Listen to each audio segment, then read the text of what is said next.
नमस्कार। आज के इस खास विश्लेषण में आपका बहुत बहुत स्वागत है। आज हम दिन भर की कुछ सबसे बड़ी, सबसे उलझी हुई खबरों को डिकोड करने वाले हैं। हम सिर्फ सतही बातें नहीं करेंगे, बल्कि हर खबर की तह तक जाएंगे, ताकि पूरा कॉन्टेक्स्ट एकदम शीशे की तरह साफ हो जाए। तो चलिए, बिना देर किए सीधे मुद्दे पर आते हैं। आज के हमारे एजेंडे में क्या क्या है? सबसे पहले कुछ फटाफट हेडलाइंस देखेंगे। फिर बात होगी बंगाल की, जहां कोर्ट, काउंटिंग और टकराव का माहौल है। इसके बाद उन नेताओं पर नजर डालेंगे जो कानूनी पचड़ों में फंसे हैं।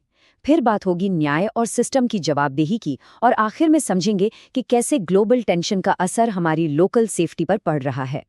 शुरुआत करते हैं आज की कुछ सबसे बड़ी और तेज हेडलाइन से, जो आगे की चर्चा के लिए एक बहुत ही जरूरी बेस तैयार करेंगी। देखिए, आज देश भर में करोड़ों मोबाइल्स पर सरकार के इमरजेंसी अलर्ट सिस्टम की एक बड़ी टेस्टिंग की गई। वहीं यूपी में 22 मई से 20 जून 2026 के बीच जनगणना के लिए हाउस लिस्टिंग का काम तय हो गया है। राजनीतिक गलियारों की बात करें तो असम में कांग्रेस ने अपने 125 उम्मीदवारों के साथ एक अहम बैठक की। उधर बिहार में कैबिनेट विस्तार की अफवाहों के बीच सम्राट चौधरी और पूर्व सीएम नीतीश कुमार की मुलाकात ने अचानक सुर्खियां बटोर ली हैं। और पश्चिम बंगाल में, वहां तो टीएमसी ने अभी से 200 से ज्यादा सीटें जीतने का बड़ा दावा ठोक दिया है।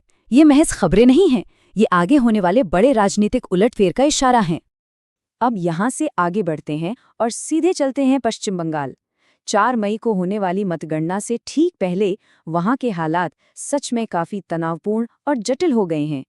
चुनाव आयोग और टीएमसी के बीच चल रही ये कानूनी रस्साकशी बड़ी दिलचस्प है। हुआ यूं कि चुनाव आयोग ने शुरुआत में कहा कि मतगणना बूथों पर सिर्फ और सिर्फ सेंट्रल गवर्नमेंट के कर्मचारी तैनात होंगे, लेकिन टीएमसी को ये मंजूर नहीं था। वो सीधा सुप्रीम कोर्ट पहुंच गए और मांग रखी कि भाई केंद्र और राज्य दोनों के कर्मचारियों का रैंडम सिलेक्शन होना चाहिए। अब इस पर सुप्रीम कोर्ट में जस्टिस बागची ने साफ कर दिया कि रैंडम सिलेक्शन तो नियमों के खिलाफ नहीं है। नतीजा ये हुआ कि चुनाव आयोग को बात माननी पड़ी और टीएमसी इसे अपनी एक बहुत बड़ी जीत मानकर चल रही है। लेकिन बात यहीं खत्म नहीं होती। टीएमसी का चुनाव आयोग पर दबाव लगातार जारी है। अब उनकी नई मांग ये है कि मतगणना बूथों की जो सीसीटीवी फुटेज है उसे पब्लिक किया जाए। दरअसल नियम ये है कि 45 दिनों के बाद रिकॉर्डिंग नष्ट कर दी जाती है। तो टीएमसी का तर्क है कि इससे पहले ही फुटेज सामने आनी चाहिए, ताकि अगर कोई गड़बड़ी हुई हो तो वो पकड़ी जा सके। उन्होंने तो यहां तक चेतावनी दे डाली है कि अगर फुटेज नहीं मिली तो वो दोबारा सुप्रीम कोर्ट का दरवाजा खटखटाने से पीछे नहीं हटेंगे।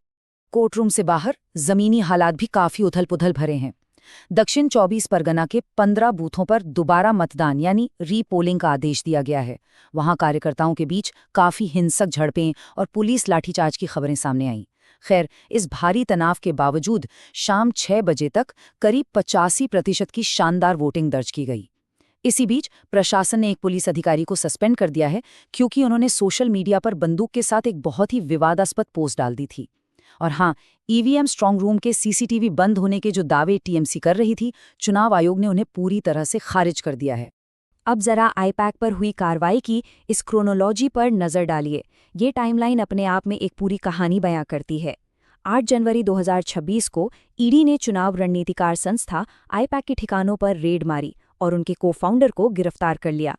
इसके बाद 29 अप्रैल को बंगाल चुनाव खत्म होते हैं और उन्हें बिना किसी ईडी के विरोध के जमानत मिल जाती है। और फिर मई में क्या होता है? जिन ईडी अधिकारियों ने रेड की थी, उन्हें उनके बेहतरीन काम के लिए सम्मानित किया जाता है।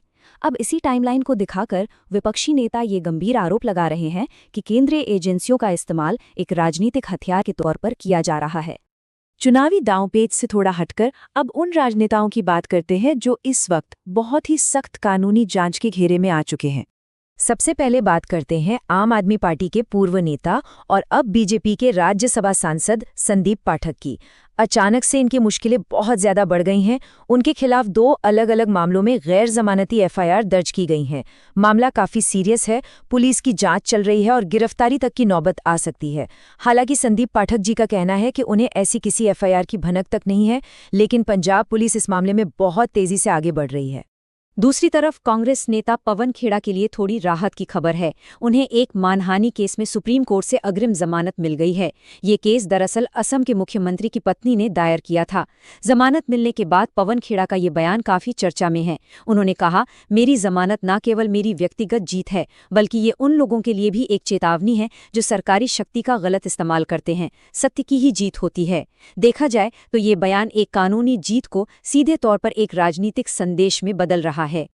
अब नेताओं की इन कानूनी लड़ाइयों से थोड़ा आगे बढ़ते हैं। आइए बात करते हैं सिस्टम की जवाबदेही और एक आम नागरिक के अधिकारों की। आपके सामने जो 1 लाख रुपए का ये बड़ा सा आंकड़ा है, ये कोई मामूली रकम नहीं है। इसके पीछे की कहानी बहुत अहम है। इलाहाबाद हाईकोर्ट की लखनऊ बेंच ने उत्तर प्रदेश सरकार पर पूरे 1 लाख रुपए का जुर्माना ठोका है। वजह क्या थी? प्रशासन ने मनोज कुमार नाम के एक आम नागरिक को बिना कोई कारण बताए और बिना किसी स्पष्ट आरोप के पूरे 3 महीने तक गैरकानूनी तरीके से जेल में डाल रखा था। कोर्ट ने इसे मौलिक अधिकारों का सीधा सीधा उल्लंघन माना है और सरकार के साथ साथ पुलिस प्रशासन को भी कड़ी फटकार लगाई है।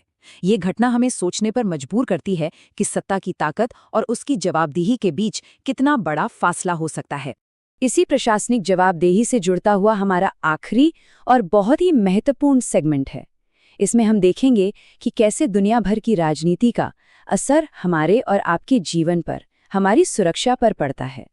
पश्चिम एशिया में जो नए सैन्य समीकरण बन रहे हैं, जरा उन्हें समझिए।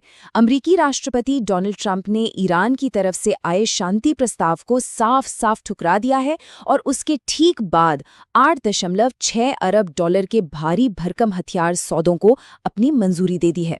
इस डील के तहत इजराइल को आधुनिक हथियार, कतर को पैट्रियट और air missile defence system, Kuwait को प्रिसिजन किल सिस्टम और यूएई को सपोर्ट सर्विसेज दी जा रही हैं।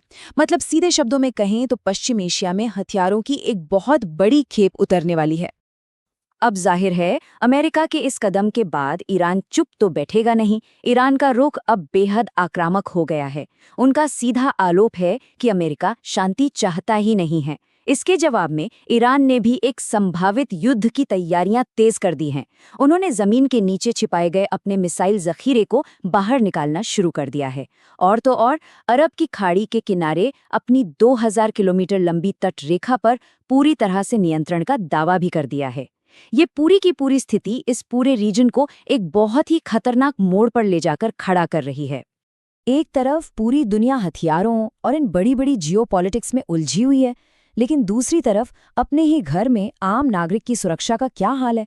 जाने माने कार्टूनिस्ट इरफान का नजरिया इस दर्दनाक प्रशासनिक लापरवाही को एकदम सामने लाकर रख देता है। देखिए, हाल ही में जबलपुर में सुरक्षा प्रोटोकॉल की अनदेखी की वजह से एक क्रूज डूब गया, जिसमें 9 बेगुनाह लोगों की जान चली गई। उधर गाजियाबाद की एक हाई राइज बिल्डिंग में आग लगी तो दमकल विभाग के पास ऊपर तक पहुंचने के लिए पर्याप्त सीढ़ियां तक मौजूद नहीं थी। तो इस पूरी चर्चा के बाद जो सबसे अहम सवाल उठता है वो ये है, जब सिस्टम की लगातार लापरवाही से ऐसी भयानक दुर्घटनाएं होती हैं, तो इस प्रशासनिक ढील की असली कीमत आखिर कौन चुकाता है? क्या हमें अंतर्राष्ट्रीय राजनीति और हथियारों की तरह अपनी खुद की स्थानीय सुरक्षा और सिस्टम की जवाबदेही को भी उतनी ही गंभीरता से नहीं लेना चाहिए? यही वो सवाल है जो आज के हमारे इस विश्लेषण का असली सार है।